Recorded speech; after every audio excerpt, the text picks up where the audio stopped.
Ok, bon, j'imagine que oui. C'est parti.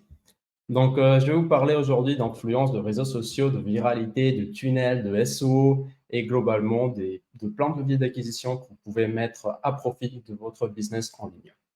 Donc, en fait, cette année a changé radicalement ma façon de voir le business en ligne. Vous avez peut-être entendu parler d'un business que j'ai lancé qui s'appelle Linkfinder. J'en ai lancé aussi quelques autres.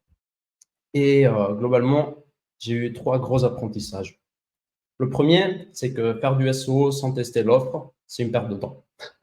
Le deuxième, et celui-là va vous étonner, c'est que ranker sur un mot-clé n'est pas un business model qui va tenir sur le long terme. Et le troisième, c'est l'importance de l'humain dans le business en ligne. Avant de vous dire tout ça, je vais juste me présenter très rapidement. Donc, mon prénom, c'est Lucio, mon surnom, c'est Lucio. Je suis arrivé en France en 2016. En 2020, je tombe dans la marmite du SEO en intégrant une agence SEO française en alternance. Et dès que j'intègre cette boîte, en fait, je commence à monter un petit site d'affiliation en me disant, j'ai envie de monter en compétences. Apparemment, c'est le meilleur moyen pour monter en compétences. Allons voir ce que ça donne. 2 années se passent et en fait, ce site d'affiliation qui n'avait pour objet de faire pas grand-chose que juste me former, finit par me fournir un revenu qui est quand même plus intéressant que le salaire qu'on me proposait en CDI à l'époque. Au même temps, je fais du freelancing avec Superprof et d'autres clients. Et du coup, ça me permet d'avoir une bonne base de revenus et refuser la proposition de CDI que j'avais reçue et me dire qu'à mon compte, ça avait l'air de mieux se passer. 2 années de plus se passent, on arrive en 2024 et le freelancing se passe très bien. Et du coup, je décide de scaler un petit peu ça avec une proposition d'association assez intéressante par 2 agences web costauds du nord de la France. Et du coup, on passe en agence avec la création de l'agence 11. Donc 11, en fait, c'est une boîte qui a pour ambition de faire du contenu, de faire du lien, de faire enquêter des sites, notamment avec du white hat, mais aussi avec un petit peu de black hat, toujours dans une vision long-termiste.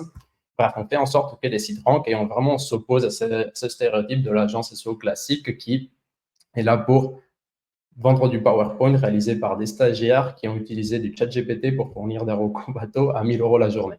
Donc, on n'est pas du tout dans cette logique-là. J'ai aussi monté le SaaS SEO Linkfinder, dont je vous ai parlé tout à l'heure, et d'autres side business comme une agence de prospection, un petit site d'affiliés qui a évolué et un autre site dont je vais vous en parler tout ça par la suite. Et là, du coup, je suis de retour en Argentine. C'est 10 h du matin chez moi. Je suis revenu parce qu'il fait beau, parce qu'il y a la famille, parce qu'il y a de la bonne viande et du bon vin. Si jamais vous avez des questions sur mon parcours ou autre, on se voit à la fin ou bien par chat. Juste avant de commencer, donc je vais vous partager mon expérience et mes apprentissages qui vont être certainement différents des tiens. En fait.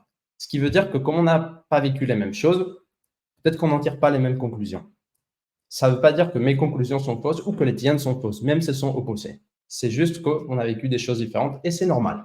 Et du coup, pour essayer de partager mon point de vue, je suis 100% transparent. Donc ici, je vais partager ma niche, je vais partager les sites, je vais partager les revenus qui sont faits. Je trouve que c'est quelque chose qu'on ne fait pas assez en France, en compte, ce qui est normal parce que beaucoup vivent de la FI et on se copie les niches. Mais en tout cas, ici, c'est pas du tout ma logique. Moi, je trouve qu'il faut partager plus. Et en vrai, si on peut copier ta niche assez facilement, c'est que peut-être tu n'es pas si bon leader que ça.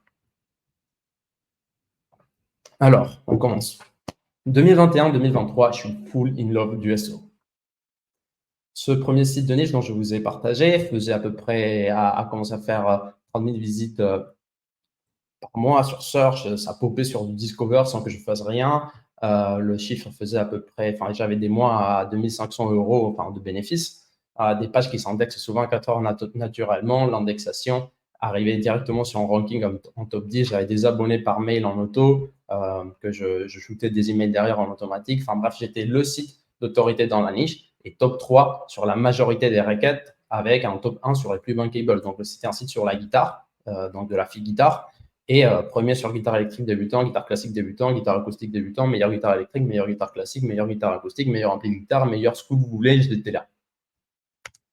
Forcément, quand ça se passe comme ça, ching, ching, ching, ching, ching, la machine à cash. Donc, c'était magique, hein, franchement, des revenus qui tombent tout seul, et plutôt, comme c'est des produits qui sont quand même assez chers, les commissions étaient quand même un petit peu intéressantes.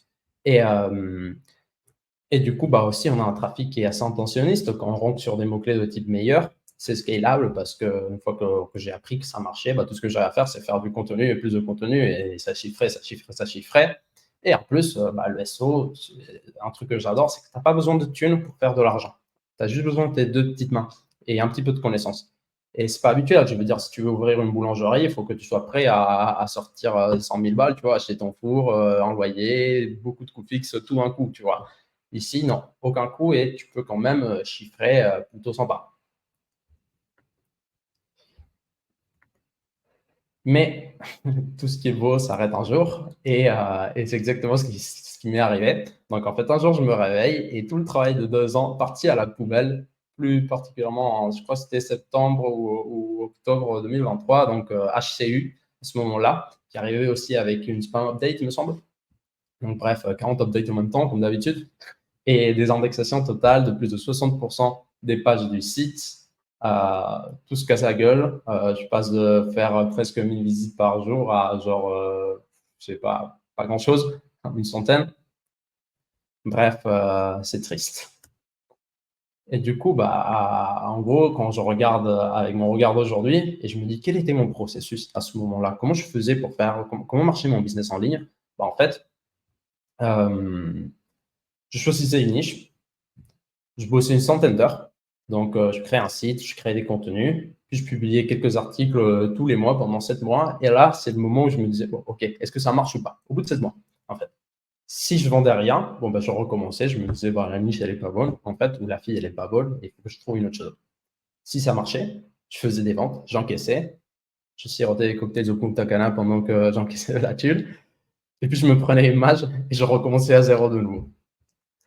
Avec mon regard d'aujourd'hui, je me dis qu'en fait, c'est pas ouf. C'est pas du tout intéressant comme processus parce que déjà, c'est trop risqué. Enfin, moi, en tout cas, je me vois pas. Enfin, on se prend des mises à jour. Franchement, j'avais un bon contenu. Enfin, on comprend pas pourquoi on peut se prendre des sacrées claques de boulangerie comme ça. Puis c'est trop stressant. Moi, à chaque fois qu'il y avait une update, je me réveillais tous les matins. Tu vois, je checkais mes positions. C'était le premier truc que je faisais, voir si je me cassais la gueule ou je montais.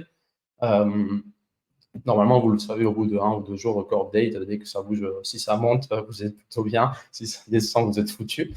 Et, euh, et du coup, c'est trop stressant, quoi. Enfin, moi, je ne me vois pas avoir une famille, avoir des coûts fixes payés en loyer sur mes revenus d'affiliation en me disant que tout peut partir en cacahuète du jour au lendemain parce que Google a juste touché sur un truc et ça a fait plein d'effets de bord, en fait. Puis, c'est pas vraiment passif. La réalité, c'est que bah, enfin, quand tu veux vivre la fille, tu fais tes 9 heures par jour, quoi, en fait. Tu fais tes 9 heures par jour. Alors oui, tu peux partir en vacances pendant un mois et tu continueras à toucher ta thune. Pendant 2 mois, peut-être 3 mois, ça passe. Mais au bout d'un moment, encore plus dans des niches concurrentielles, tu as des concurrents qui veulent te rattraper. Eux, ils bossent. Et du coup, si toi, tu fais rien, bah, tôt ou tard, ils vont te dépasser. Donc en vrai, c'est pas si passif que ça. Il faut mettre à jour les contenus. Il y a la personne qui vous dit que l'affiliation, c'est passif, elle vous ment. Et finalement, on prend des miettes quand même. Je vous laisse voir ici un petit peu ce graphique de commission. Presque 600 € vendus, une commission à 7 balles. Super, je peux m'acheter une crêpe. Enfin, je veux dire, c'est pas ouf. Alors oui, il y aura certains qui vont me dire, ouais, mais Lucho, le problème, c'est ton amphi. En fait, fallait te mettre sur du poker, sur des compléments alimentaires, bref. Oui, certes, mais je suis quand même dans une niche. Enfin, c'est la guitare, c'est une belle niche, c'est concurrentiel. C'est l'instrument de musique le plus vendu en France, avec des prix qui peuvent aller jusqu'à 2000, 3000 euros. Enfin, j'ai eu des commandes à 2000, 3000 balles, tu vois. Et tu touches des miettes. Tu touches des miettes. Mais le principal problème, c'est que c'est trop lent. Je veux dire, ça, c'est la vraie courbe de monétisation de ce site. Donc, je le lance en décembre 2020, à peu près. Je touche mes premiers sous en octobre 2021. À quel moment on s'est dit que c'est normal ça? Je veux dire, si j'ai un client qui vient et me dit Lucho, viens, on se fait une presta, tu démarres en décembre 2020, je te paye en octobre 2021 et uniquement si ça marche, je m'envoie se faire foutre, quoi. Mais quand c'est pour de l'affiliation, là oui, je me dis ah ouais, c'est un super bon plan en fait. Non, c'est le monde des fous ça. Euh, et oui, certes, quand on voit, quand on connaît ce qui va se passer, si j'avais une boule de cristal qui me permet de dire, OK, ce site, il va marcher et tu vas encaisser 30 000 balles avec ce site et tu vas faire 2005 par mois assez passivement, en juste bossant peut-être une semaine ou 4 jours par mois. Là, oui, j'y vais, clairement. Sauf qu'on ne sait pas ça. On ne sait pas du tout. Souvent, c'est assez la roulette, quoi. Et ce qui est vrai aujourd'hui, et quand tu regardes la SERP aujourd'hui, dans 8 mois, tu n'as aucune idée de ce qui peut se passer. Google peut te déployer une IA, il peut te changer toutes les requêtes commerciales où il y avait des sites d'affiches qui rentrent par de l'e-commerce. Donc, en fait, c'est un énorme pari qu'on fait. Et du coup, avec ma vision d'aujourd'hui, j'ai appris que quand on lance un projet, on ne doit pas valider une offre en un mois. On ne peut pas savoir si ce projet va marcher ou pas, s'il va vendre ou pas en 10 mois. On doit le valider en un mois, en fait. Et là, en SEO, c'est difficile d'être visible sous 12 mois par la nature du levier. Du coup, quelles alternatives s'offrent à vous? Le premier apprentissage que j'ai fait en 2024, c'est la puissance de la viralité pour vos business en ligne. Je vais vous en parler de quelques projets, de 2 particulièrement, pour appuyer ce point. Le premier, vous connaissez, le deuxième, non. Les deux, je trouve que ce sont des beaux projets, c'est franchement des réussites professionnelles et en partie personnelles aussi. Et du coup, l'objectif, c'est d'illustrer ce point. Le premier projet, vous avez peut-être entendu parler, c'est Linkfinder. Linkfinder, c'est un logiciel SaaS qui nous permet de comparer les offres parmi les plateformes de netlinking en vous permettant de gagner énormément de temps et économiser à peu près 30% de votre budget en achat de liens. Si vous faites du netlinking, allez voir Linkfinder. Franchement, c'est satisfait ou remboursé. En plus, c'est vraiment pas cher et ça va vous épargner énormément de sous.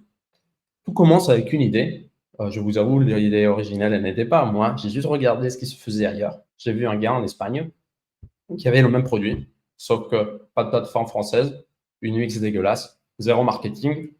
Je me suis dit, il y a un truc à faire. Et c'est là où, par la vie, on s'associe avec Julien, en fait. Je vais pas dire, je raconte dans des conférences avec l'Orly Club, justement, sur tout comment on s'est associé. Mais bref, on s'associe avec Jus. Allez le follow si vous ne le suivez pas. Franchement, le contenu qu'il partage, il ne parle pas beaucoup, mais c'est des pépites. On s'associe et on lance le projet. Et du coup, là, on valide l'offre avec un seul tweet. Franchement, Julien, il y avait déjà une petite audience. Et du coup, tout ce qu'il disait, c'est il écrit un petit peu en mode bourrin là. J'ai fait ce tool avec Lucho, préinscription ici. Il envoie le lien, il se fait une petite vidéo avec vraiment le MVP du MVP. Donc, juste vraiment un tweet vite fait, 5 minutes. Et le MVP qui a dû le prendre 1 ou 2 jours à dev. Une landing de préinscription, 350 leads intéressés. Là, on se dit, OK, je pense que le produit, il plaît. Et là, et uniquement là, on se met à développer quelque chose de vraiment fini, tu vois. Si on aurait eu zéro demande, probablement on ne l'aurait pas fait. On aurait dit, OK, il n'y a pas intérêt.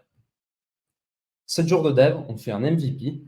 Et quand je dis MVP, ça ne veut pas dire produit nul. Ça veut pas dire produit qui ne marche pas. Ça veut dire une feature qui marche très bien et qui résout le principal problème de votre audience, en fait. Qu'est-ce que vous voulez résoudre? Dans notre cas, c'était les différences de prix entre les plateformes. On va vous permettre de les comparer avec cet outil. On va vous montrer comment ça fait, comment ça marche. Et ça va bien marcher. Ça va être très complet. Ça va résoudre ça parfaitement, mais c'est vraiment juste une feature, un truc très basique quand même, mais très utile. Et du coup, une fois qu'on a ça prêt, on fait un tweet, une séquence mailing derrière, et au bout de 7 jours, bim, 900 balles de MRR. Ça veut dire que le produit plaît. En 7 jours. 7 jours, on encaisse 900. C'est quand même récurrent. Que à partir de là, et uniquement à partir de là, on met les bouchées doubles en market, on met les bouchées doubles en dev, et on passe du MVP très simple à rajouter plein de features, une analyse concurrentielle, du scrap de mots-clés, un outil de suivi de backlinks. On permet la création de projets. On a intégré 20 plateformes, plein de partenariats, plein de plateformes internationales. Franchement, on a charbonné, mais une fois qu'on a validé l'offre. Et du coup, on a contourné toute cette lenteur que moi, j'expérimentais avec le SEO, avec juste une landing et un tweet et un petit peu de dev. Maintenant, je vais vous parler d'un autre projet. Celui-là, personne ne le connaît parce que c'est très récent. Il date d'il y a un mois. Et je vais vous raconter comment j'ai réussi à facturer plus de 1 500 € en une semaine sans produit. Là, on va parler de TikTok. Je pense que, Adrien, tout à l'heure, tu parlais de TikTok. Il y avait quelqu'un qui posait la question, est-ce que TikTok marche? Est-ce que ça marche pas? Est-ce qu'on peut faire sortir le trafic? Franchement, moi, j'ai été bluffé par TikTok. Donc, en fait, en Argentine, le Graal est de trouver un travail remote à peu près 2000 balles par mois pour l'étranger. Argentine, c'est un pays qui a 50% d'inflation dans les meilleurs des cas, plutôt 200% la dernière en 2023 à l'année. Donc, bah, c'est une monnaie qui tient pas le coup. Et du coup, tout le monde veut des dollars. Et du coup, bah là, je vais vous présenter Eve, qui est mon associé sur ce projet-là, qui est Head of Marketing chez Advertiser, qui est une agence de ad marketing et qui parle naturellement de ça sur les réseaux sociaux. Et ça suscite un petit peu d'intérêt. Puis elle s'approche de moi, elle me dit, viens Lucho, créons une formation ensemble pour la vendre à mon audience. Et moi, je lui dis, c'est mort. En fait, j'ai trop de boulot avec l'agence, avec Linkfinder. Là, j'étais en mode focus. Elle m'insiste, elle m'insiste, elle m'insiste. Je lui dis, OK. Mais on va rien faire avant d'avoir fait 10 ventes. Absolument rien. Et c'est là où, en gros, j'applique tout ce que j'ai appris avec Linkfinder et on commence avec le même processus. On crée une liste de prospects. Là, Eve, elle poste sur son TikTok. Donc, à l'époque, elle avait 10 000 abonnés. Sur TikTok, c'est vraiment pas grand-chose, hein. C'est quelque chose qu'on peut attendre. Je pense qu'au bout d'un mois, si tu poses du contenu qui est pas trop nul, tu peux l'attendre. Et c'était un compte qui déjà, ça touchait un peu le sujet. C'était pas non plus un nouveau compte, certes, mais c'était pas non plus un compte qui était hyper charbonné par un pro ni rien. Tu vois, c'est elle qui s'enregistre en train de dire en train de raconter un peu sa vie. Et du coup, elle dit, bon, bah, cours gratuit pour trouver du travail, remote en dollars, envoie-moi un DM, 80 000 impressions. Imaginez-vous si vous faites votre premier post sur votre blog d'un nouveau produit et il faisait 80 000 views. C'est un truc de ouf. En SEO, ça n'arrive jamais. Et ici, bim, en une seconde, au bout de 2 jours, 750 commentaires, 80 000 vues, 6 000 likes. Ça, même en Twitter, je n'ai jamais vu un truc comme ça. Sur un compte qui a, sur le moment, 10 000 abonnés. Même quand tu as 10 000, followers sur Twitter, tu ne fais pas ce genre de métrique, en fait. C'est un truc de ouf.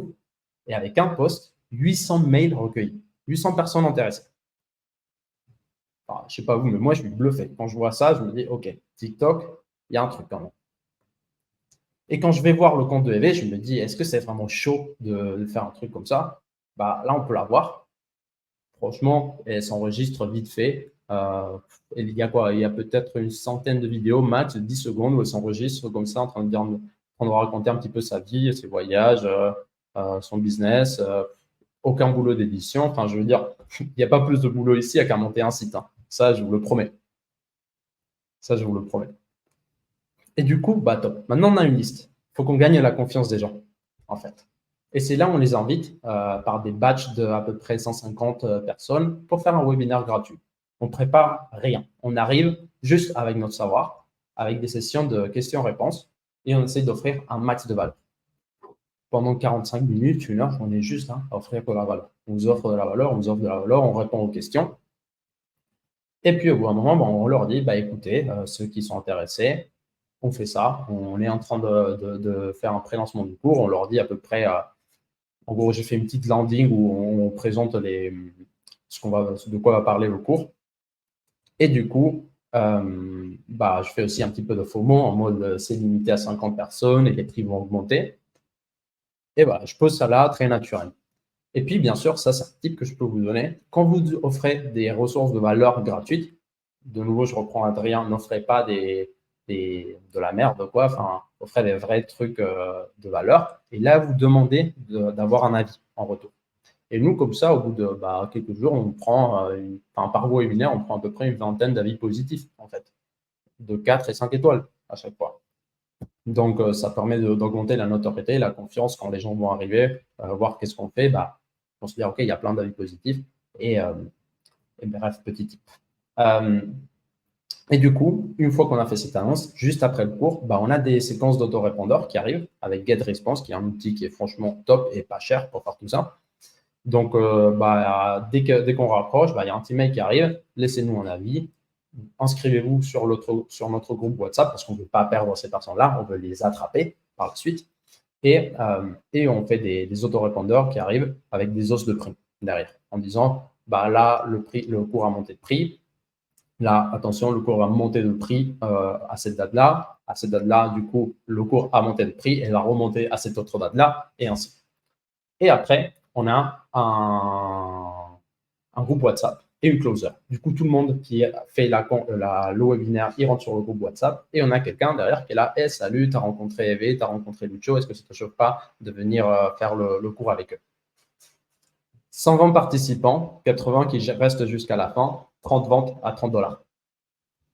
Et du coup, vous allez me dire, ouais, 30 balles, c'est pas beaucoup. En Argentine, c'est beaucoup. Là, c'est des gens qui mettent quand même un joli pourcentage. Enfin, ici, quelqu'un gagne 900 $ par mois max. Donc, c'est plutôt intéressant.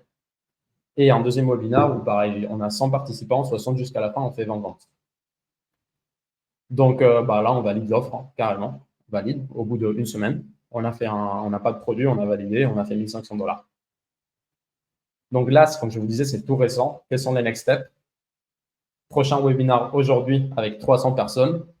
On va tout automatiser via un LMS. Il faut qu'on passe de modèle one-shot à quelque chose avec un abonnement, un peu en mode communauté. On active l'affiliation, on active l'influence. Donc du coup, si je résume, avec l'OSO et avec ma mentalité plutôt ancienne, enfin, d'il y a quelques mois, au bout de 10 à 12 mois, je faisais de la thune.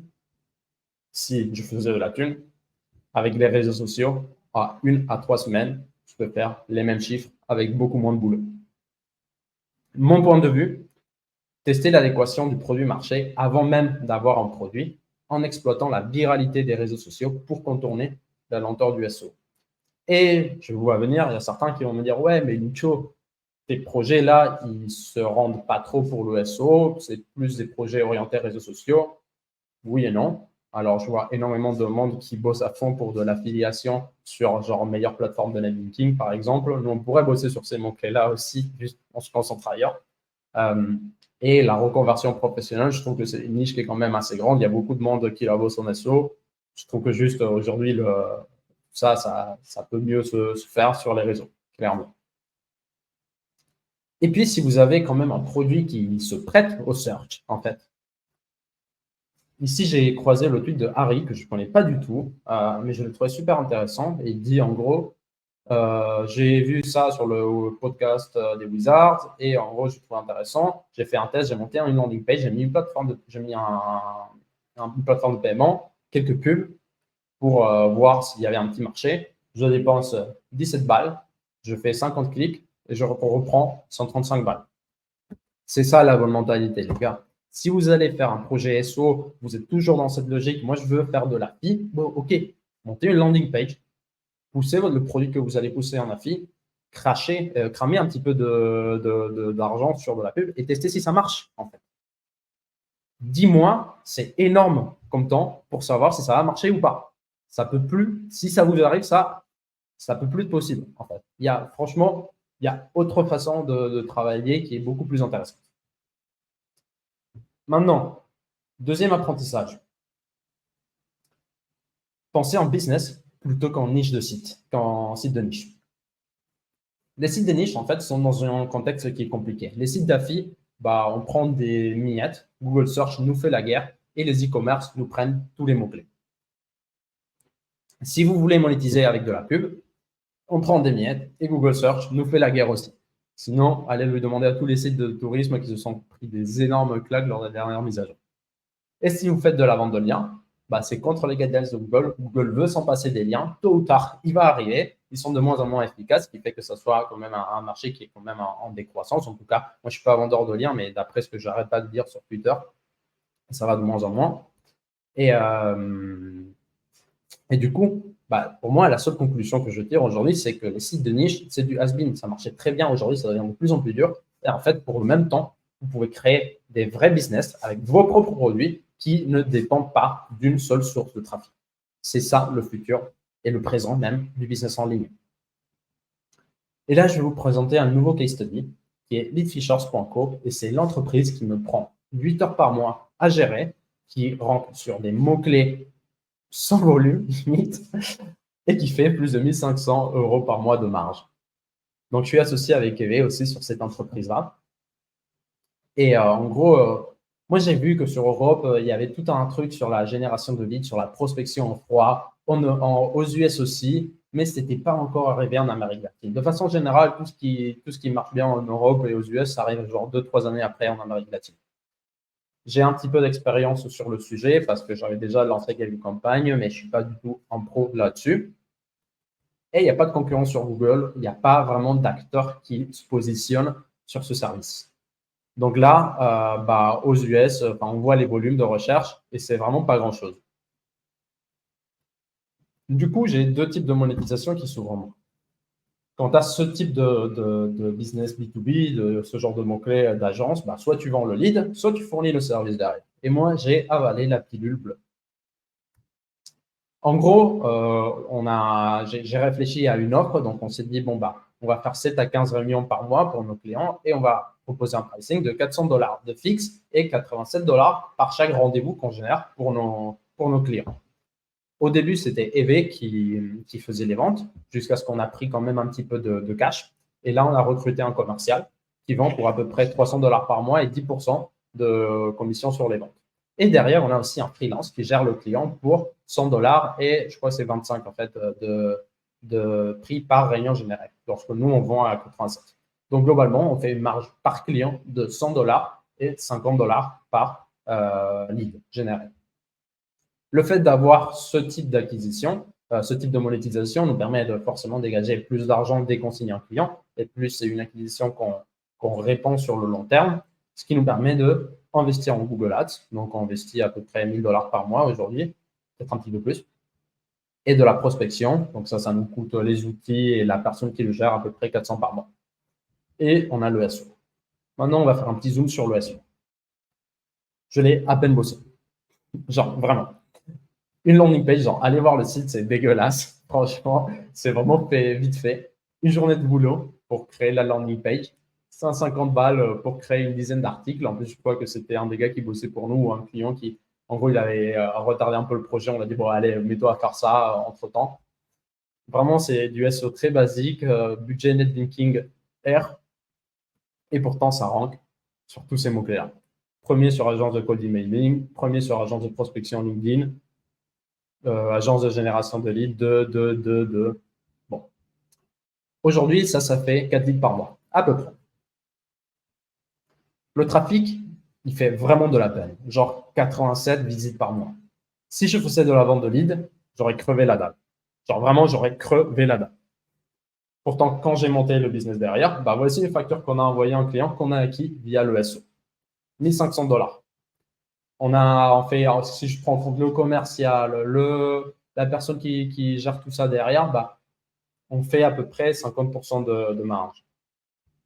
Et un client, après, ça dépend de chaque client forcément, mais en moyenne, j'ai envie de vous dire, il tient 6 mois. Donc, globalement, ce genre de mots-clés, en créant toute l'offre derrière, 4 500 balles en poche. Bénéfice. Après, j'ai une associée. Et on a une LLC. Comme vous le voyez ici, si vous ne savez pas quel est ce type d'entreprise, allez checker. C'est beaucoup plus intéressant qu'une société en France. Et encore plus quand, comme moi, tu ne vis pas en France. Donc, si je reprends, mon ancienne mentalité, c'était trouver une affi et ranker sur des mots-clés. Mon étude de marché commençait sur SEMrush.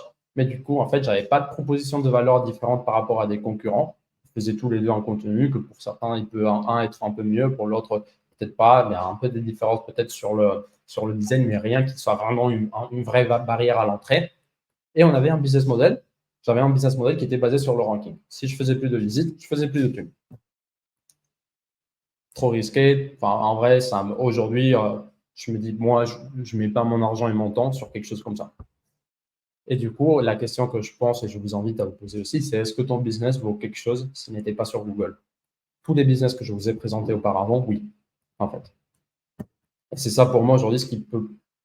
En fait, ça montre le changement de mentalité et franchement, au niveau de revenu aussi, quoi. Quand tu dépends que de Google et tu fais quelque chose made for Google, en fait, je pense qu'on se limite énormément.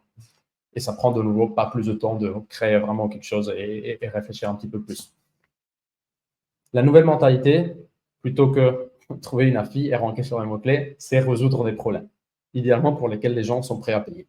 Je vous le conseille vivement, sinon vous n'allez pas à manger. Et aujourd'hui, le framework passe à plutôt identifier un besoin, créer une offre ou un MVP qui répond à ce besoin. Je rends l'offre visible à l'audience que je cible, idéalement via les réseaux sociaux ou la pub, quelque chose qui soit rapide et qui ne prenne pas 10 à 12 mois. Soit je ne fais pas de vente, du coup je recommence et au pire j'ai perdu quelques sous et une semaine, pas grand-chose.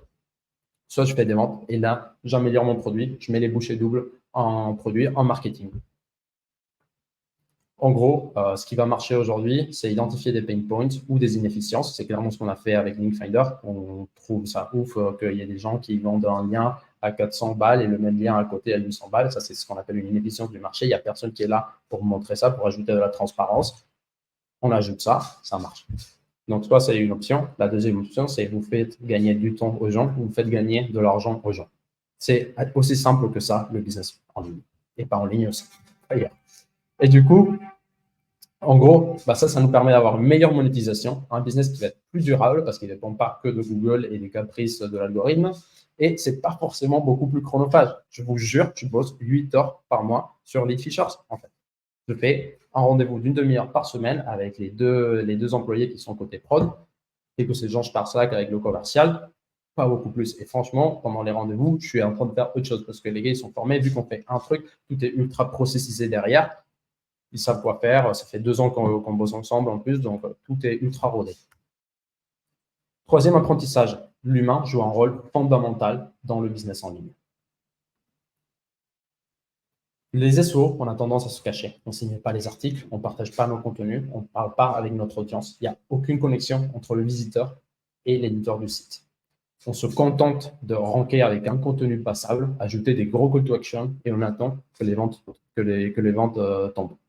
Ici, je prends un exemple, par exemple, d'un article sur les 16 meilleurs logiciels de facturation en 2024. En gros, c'est un mot-clé qui est concurrentiel. C'est un site qui rank très bien pour ce mot-clé-là. Et pourtant, on a juste quelques petits liens ici et pas grand-chose de plus. Si moi, j'arrive sur cette page, ouais, OK, éventuellement, je peux cliquer, mais je ne te fais pas confiance, en fait. Je me dis, pourquoi tu me recommandes ça? Qui es-tu pour me parler de ça? Est-ce que tu n'es pas en train de me proposer juste les produits qui te donnent la meilleure monétisation ou, je ne sais pas ce que tu me vends, en fait, et pourquoi je devrais te faire confiance. Et du coup, j'ai fait la même chose. Et là, je vais vous présenter un autre site qui s'appelle businessenousa.com où j'ai fait la même chose. Globalement, c'est des services pour ouvrir une LLC aux US. Donc, du coup, moi, en tant que personne qui a ouvert une LLC, je me suis dit, ah, ça, c'est ouf. En Amérique latine, ça commençait à arriver aussi. Maintenant, ça pop comme des champignons dans la rue, les entreprises qui font ce genre de service.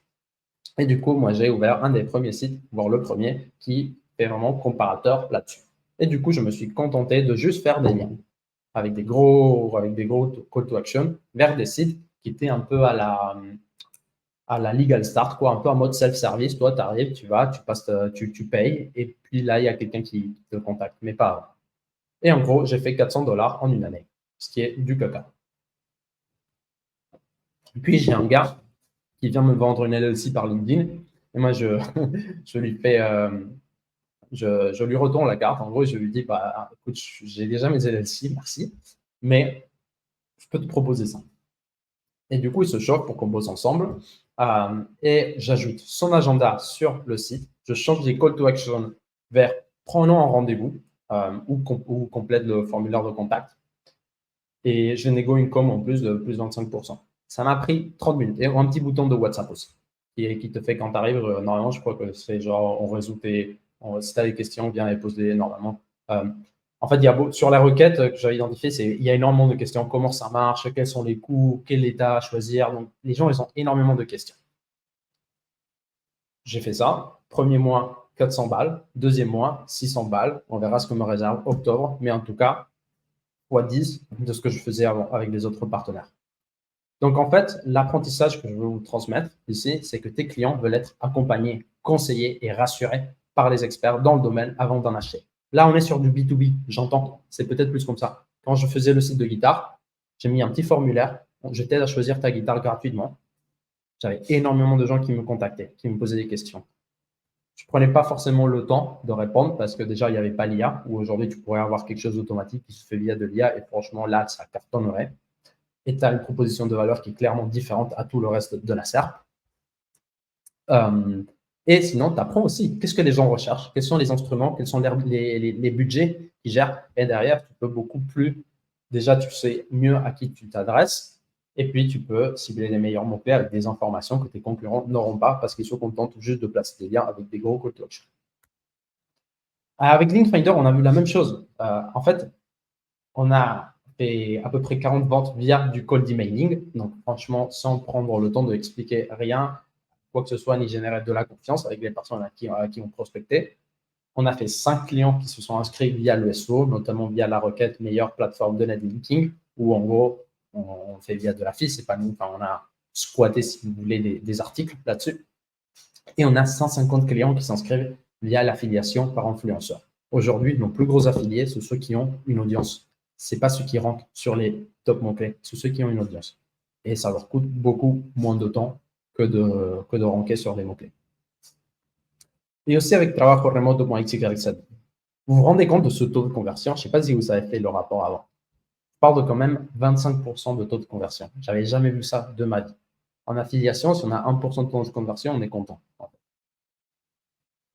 C'est, enfin, sur 120 personnes qui ont leur posé une offre, il y en a 30 qui ont acheté.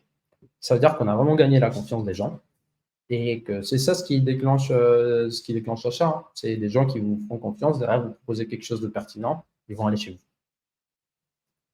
Et du coup, aujourd'hui, toute notre stratégie de marketing sur les 3 projets, ou limite tous les projets que je vous ai présentés, ils résident sur l'humain. Donc, on fait des growth loops. Donc, en gros, comment on charge de la croissance avec Linkfinder? C'est on fait tester Linkfinder à des influenceurs. L'influenceur, il aime le produit et le recommande. Son audience lui fait confiance et s'inscrit à Linkfinder. Du coup, il découvre le programme d'affi.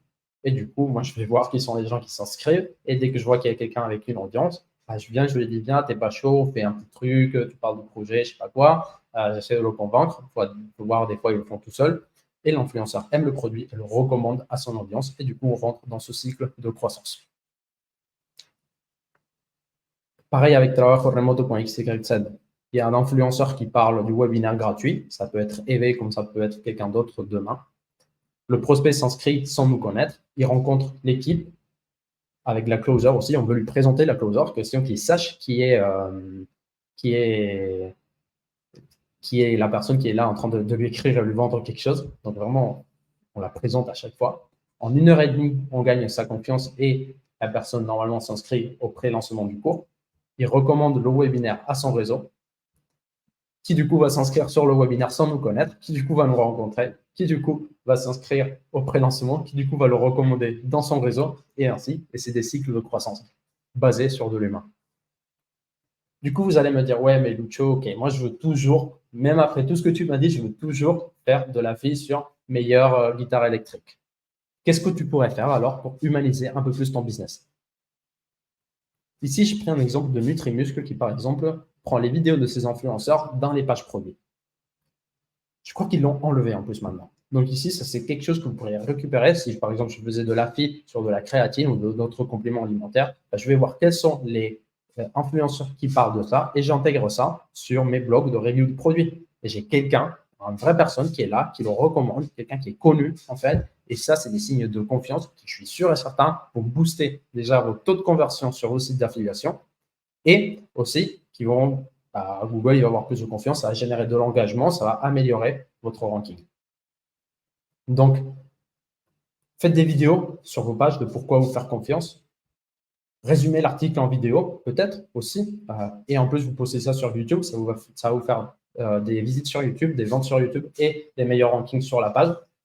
Faites des webinaires gratuits aussi, pourquoi pas. Créez des communautés. Prenez tout le monde qui visite sur votre site. Votre objectif, c'est de le garder quelque part. Qui vient sur un WhatsApp, sur un Telegram, sur un Discord. Gardez ces contacts-là. Ne les laissez pas lire les contenus et partir. Engagez-les ou ayez des influenceurs qui recommandent votre site. Donc, je vais commencer à conclure. Soyez pas comme moi en 2022. où j'étais vraiment avec des œillères comme ça sur la FI SEO, premier sur meilleur produit, premier sur avis produit. Et pour moi, quand je me disais, tiens, j'ai un petit peu de temps, j'ai envie de monter un side business, je vais faire ça. Je vais aller sur SEMrush, je vais voir qu'est-ce que je peux monter. On va plutôt résoudre un problème. On va plutôt créer une marque. On va plutôt utiliser de l'influence, de l'emailing, du TikTok, du marketing. Il y a tout un monde en plus du SEO. Et le SEO, c'est trop bien. Franchement, quand vous avez un produit qui est là, qui cartonne et que vous pouvez commencer à lui envoyer du trafic via le SEO, là, c'est top. Mais pas avant. Pas avant de s'identifier, de savoir que ça va marcher et surtout pas en négligeant tout le reste, en fait. Parce que ça ne tient pas. Ça ne tient pas sur le temps. Et en fait, bah, aujourd'hui, on a quand même des meilleurs frameworks. À mon avis, en tout cas, c'est les meilleurs. Où pour le même effort, vous pouvez créer un produit ou un service qui résout un problème, utiliser les réseaux sociaux ou la pub, tester l'offre rapidement. Une fois que vous la validez, vous optimisez l'offre et puis vous trouvez les bons canaux d'acquisition. Ça peut être des réseaux sociaux, ça peut être le SEO. Vous cherchez des growth loops. En gros, comment vous pouvez faire qu'une personne qui rentre ramène d'autres et comme ça fasse quelque chose un peu en effet boule de neige en plaçant l'humain au centre du marketing parce que les gens achètent à des gens.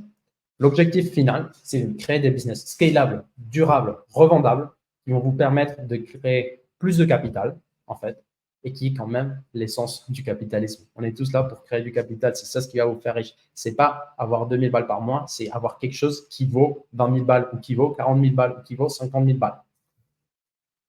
Si vous rankez que sur des mots-clés et vous faites que vos business tiennent que sur des mots-clés, de une, c'est trop risqué. Les gens qui ont de l'argent, enfin, il y en a qui achètent, mais il y en a beaucoup plus qui préfèrent acheter des choses qui ne dépendent pas que de Google. Et je vous promets, enfin, ça va payer plus. En tout cas, ça l'a fait pour moi. Et en fait, si vous ne me croyez pas, regardez ce qu'ils font toutes les personnes que vous admirez. Stéphane, See You Better, Agence SEO, Alloscan, Vraie Marque, Romain, The Business Legion, Learning Club, des vrais produits, des vraies marques, une vraie offre de valeur. Les Makers, avec Asynchrone, un vrai projet, de la formation derrière. En plus de la fille, bien sûr, le SEO, c'est top, ça marche, mais il y a plus. Donc voilà, les Wizards aussi, Léo, les Goax, c'est sa société, donc il fait du consulting, du coaching, en plus de la fille et de tout ce qu'il a appris. Et il y a aussi un autre projet que je pense qu'il va vous en parler très bientôt. Enfin, les Wizards aussi, de la formation, de la fille aussi, bien sûr, mais pas que, il y a des trucs qui tiennent en fait. Donc faites ça, je vous le recommande vachement. Merci à tous et du coup, je suis à vous pour vos questions. Et puis, si vous n'avez pas encore testé Link Finder, de nouveau, je vous invite à aller tester, c'est du satisfait ou remboursé. Super. Merci beaucoup, Lucho, pour cette conférence. Avec plaisir. Bravo à toi. Super complète et transparent aussi sur ton partage. On a vu dans les commentaires qu'il y a pas mal de personnes qui t'ont remercié sur le sujet. Donc, bravo à toi. Tu peux être fier de toi. Merci. Merci. Si vous avez des questions, c'est le moment de les poser. Lucho est là encore pour 10-15 minutes. Donc, si vous avez des questions, n'hésitez pas. Il y avait Bison Ravi qui avait posé une petite question tout à l'heure. Il dit donc j'ai ouvert un e-com en mars et je cherche la meilleure méthode pour le booster dans la SERP. Alors, est-ce que tu as un petit point là-dessus à nous partager? Alors, ça dépend de ton secteur. Enfin, c'est très, très générique comme question. J'ai envie de te dire, fais du contenu, fais des liens. Hein. Aujourd'hui, il y a limite que ça qui marche si tu veux le booster dans la SERP. Après aussi, voilà, si tu as écouté un petit peu plus la compte, peut-être que tu as d'autres choses à faire que ça, en plus de, bien sûr, en plus de taper sur la SERP, parce que l'e-commerce et le SEO, ça va ensemble carrément. Mais enfin, voilà, si tu l'as ouvert en mars, enfin, j'espère que déjà, ça prendra un petit peu plus de temps à avoir des résultats en SEO. Donc, bosse le SEO, mais aussi, je pense qu'il faut que tu fasses du chiffre plus vite. Test de la pub, test du TikTok, test de Google Ads, test plein de choses, en fait. Et puis, choisis tes canaux d'acquisition. Peut-être c'est le SEO, peut-être pas. Exact. Super. Merci. Tout testé. Il y a Grégory qui nous demande comment marche la plateforme Clickfire que tu sembles utiliser pour regrouper tes leads. C'était pour de la feed produit, c'était pas du tout pour du lead. Pour le lead, en gros, on a un calendrier qui est partagé. Moi, j'ai accès, lui, il a accès. Et moi, je peux voir en gros tous les rendez-vous qu'il a. Aussi, il me met en copie de tous les mails. Il y a tous les formulaires qui sont associés à ce partenaire. Mais moi, j'ai pris juste un partenaire. Tu vois, si tu as plusieurs partenaires, je ne suis pas la personne qui pourra te conseiller là-dessus. Va plutôt voir peut-être Florentin Dorio. Ok, Exact. très bien. Merci. Alors, est-ce qu'on a d'autres Ah, il nous dit pour compléter la question, oui, en AFI, mais tu avais des mails qui disaient nouvelle commission, etc. Tu peux les regrouper dessus. Bah, quand tu rentres ton mail, tu les reçois automatiquement. Il y a Romain qui est là. Il n'est pas dans le live aujourd'hui, mais il est dans le chat. Et il te pose une petite question. Combien est-ce que tu aimerais revendre Linkfinder? Déjà, est-ce que tu as une vision d'exit? Et si oui, est-ce que tu as un ordre d'idée du prix de revente? Ouais, avec Jus, on s'est donné un petit chiffre où on aimerait vendre, mais on n'est pas du tout là en fait. Si tu veux, avec Linkfinder, on fait le chiffre qu'on fait dans la France, qui n'est même pas notre plus gros marché, à mon avis. Donc, on doit encore beaucoup gonfler le cochon avant de réfléchir à le revendre. Mais écoute, c'est envisageable. Et en vrai, on a déjà été approché. On a des propos, pas des propositions concrètes, mais des discussions ouvertes. Mais on n'est pas du tout dans cette logique aujourd'hui de vendre, mais tout le contraire, de grandir, et éventuellement, de grandir là. Mais éventuellement vendre, mais pas encore. Et sur tes autres projets là, que tu nous as présentés aujourd'hui, c'est pareil, est-ce que tu as une vision d'exit ou pour le moment tu fonces dessus, tu le développes et tu verras plus tard pour revendre ou quand même dès aujourd'hui, tu penses déjà à revendre?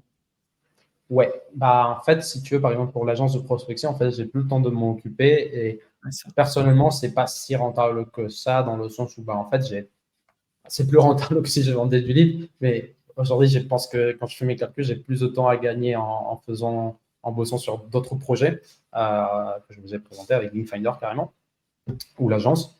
Et par exemple, ce qu'on a fait là, c'est qu'on a pris le 16, c'est un gars, il a 20 piges et il est ultra motivé. Franchement, il a du cerveau. Et on lui a dit, bah, écoute, prends des parts. En fait. On va te les offrir en fonction de toi, tu vas faire grandir la boîte. Et au fur et à mesure que tu fais grandir la boîte, tu prendras des parts. En fait. Et nous, on gagne plus. Et toi aussi, tu gagnes plus. Donc, ce sont des choses où c'est pas de la vraie vente. Enfin, je vends en valorisation. Je ne prends pas le cash tant que ça n'a pas marché.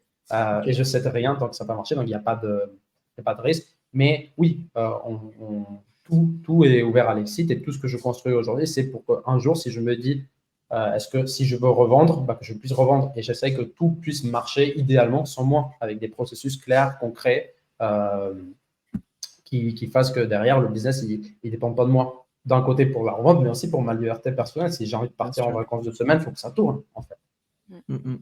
À l'heure actuelle, du coup, ton business numéro 1, c'est Linkfinder. Ton projet, on va dire, numéro 1, c'est Linkfinder. Et après, du coup, tête à tête avec l'agence. Comment? Tête à tête avec 11, avec l'agence SEO. Avec ton agence, ok. Je suis vraiment focus sur tous les deux. À peu près les deux me payent assez similairement, peut-être l'agence un petit peu plus aujourd'hui. Et puis les autres, en vrai, j'entretiens. Ouais, c'est du side project et tu laisses tourner comme ça. En donnant des parts, en fait. Ça, c'est super, c'est excellente idée. Ouais, il y a des associés partout, à part le site, sauf le site de guitare. Mais lui, il meurt, puis il revit, puis il part, il revient. Donc lui, il vivote, quoi. Mais c'est bien. Ouais, en vrai, j'ai hésité à le revendre, lui, mais je pense qu'en vrai, le contenu il est bien. J'ai aussi une formation j'ai un guitariste du coup qui est en train de tourner une formation. On arrive au bout. Je me dis qu'il y a peut-être un truc à monétiser là. J'ai pas envie non plus de totalement lâcher le projet. Mais je sais que j'ai pas le temps de m'en occuper aujourd'hui aussi. Donc, par l'instant, il est là et il chiffre un petit peu, 400, 500 par mois. Par l'instant, c'est pas énorme non plus, mais bon, ça fait quelque chose. C'est toujours ça. C'est toujours ça. Après, oui, c'est sûr que faut pas que tu dépenses trop d'énergie dedans si ta priorité, c'est ton agence et également Linkfinder. Ça s'entend tout à fait. Ok. On nous demande en parallèle si tu fais de l'affiliation pour Linkfinder. Non. Déjà, je pense que ce serait pas très juste pour les autres affiliés. Et puis en vrai, non, pas. Enfin, non, c'est en tant que owner du projet, je pousse et je prends pas ma com, quoi. En fait, j'ai pas besoin. Ouais, tu m'étonnes. Au top. Je sais pas si vous avez d'autres questions. On te remercie encore pour ta transparence et également ton retour d'expérience. Donc, encore un big up, bravo à toi. Merci beaucoup, Lucho. Julien, merci bien à toutes. Un plaisir. Et puis, si vous avez des questions, je suis disponible sur Twitter, sur LinkedIn, sur le support Looking Finder aussi, si jamais. À toutes. Bon, il y aura du Super. monde qui va t'envoyer un message directement sur le support. Là, tu vas être notifié de partout. Attention. Super. Non, c'est Bon, top. allez, je quitte le studio. À toutes. Merci, Lucio. Au revoir. Merci beaucoup. Au revoir.